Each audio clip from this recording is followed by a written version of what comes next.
Isang mabuting araw sa inyong lahat. Good morning, good morning, good morning mga minamahal kong taga-subaybay, lalo na sa aking mga subscribers. Ngayon ay papunta na naman ako sa aking trabaho sa Mandaluyong City at nagmumula ako dito sa Silang Cavite at dito sa may bandang Robinson, Palapala, Dasmariñas City, Cavite, tayo ay nag-uumpisang sumakay sa mga pampasahirong bus. Kaya lang, pagdating naman dito sa Aguinaldo Highway, nako, sobrang traffic talaga mga kaibigan.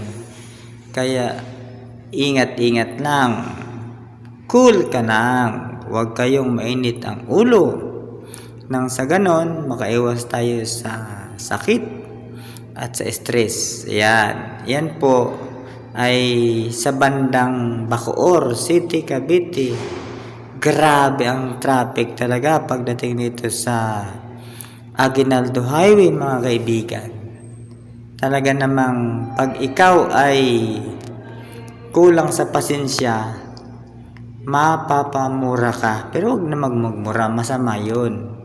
Konting init ng ulo lang, huwag masyado. Yan. Dahil given yan dito sa Bacoor, Cavite.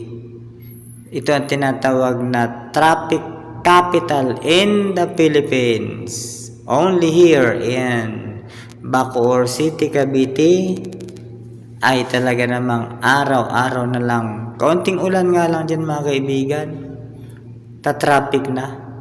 Ito po yung lugar na palaging binabaha kapag umuulan, na nagiging dahilan ng matinding traffic po naman. Ito namang nakikita nyo sa video, dito naman yan mga kaibigan sa may Magallanes. So babaan yan ng mga bus dito sa may Magallanes. Ako po ito ng Makati City. Ayan, wala pang gaanong traffic dyan mga kaibigan. Kaya lang, maya-maya magbi-build up na po ng traffic yan. Pero, bakit nga ba napupunta tayo dito sa lugar na ito? Dahil ako po ay nagtatrabaho bilang isang HR dito sa Mandaluyong City. Ang hawak ko po mga kaibigan ay yung tinatawag na J. Bryan Ventures Incorporated. Ito po yung kumpanya na aking pinapasukan.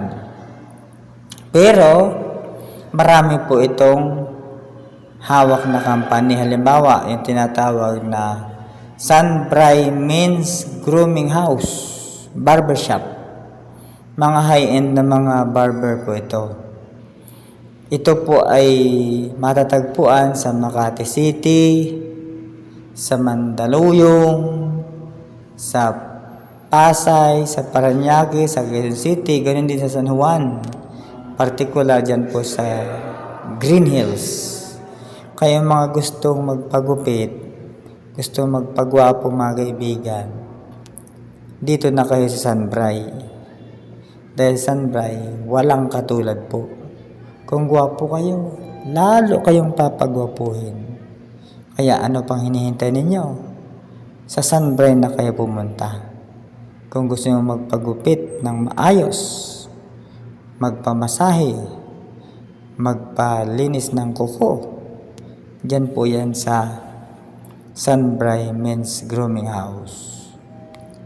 At siyempre, tumatanggap din kami ng mga aplikante katulad ng mga barber, ng nail technician, massage therapist, hairstylist, yan.